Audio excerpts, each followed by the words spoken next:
तो अगेन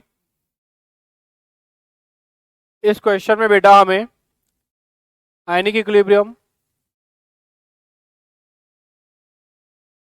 पे बेस्ड कुछ स्टेटमेंट्स को चेक करना है और प्रॉपर्टीज ऑफ वाटर पे बेस्ड कुछ स्टेटमेंट है। और ये पहला स्टेटमेंट कह रहा है the ionic product of H plus and OH minus of water is root KW। नहीं बेटा, आयनिक प्रोडक्ट ऑफ वाटर जो होता है वो होता है H प्लस की कंसंट्रेशन इंटू OH माइनस की कंसंट्रेशन, और इस मल्टीप्लीकेशन को हम KW के इक्वल रखते हैं, ना कि रूट KW के, यानी कि फर्स्ट स्टेटमेंट इज फॉल्स।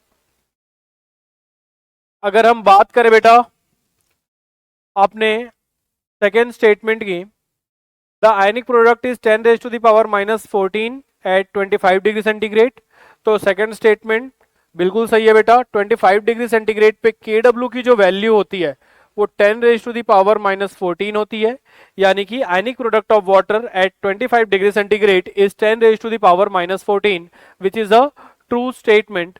अगर बात करें बेटा थर्ड स्टेटमेंट की, with the increase in temperature the concentration of ions increases, with the increase in temperature the concentration of ions increases।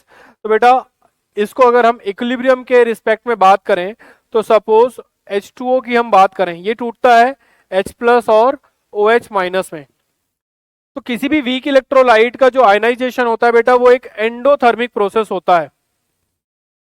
और अगर ये एक एंडोथर्मिक प्रोसेस होता है तो टेम्परेचर बढ़ाने पे ये रिएक्शन फॉरवर्ड शिफ्ट होगी, और अगर रिएक्शन फॉरवर्ड शिफ्ट होगी तो नंबर ऑफ आयंस इंक्रीज होंगे, यानी कि स्टेटमेंट 3 जो है वो बिल्कुल ट्रू माना जाएगा।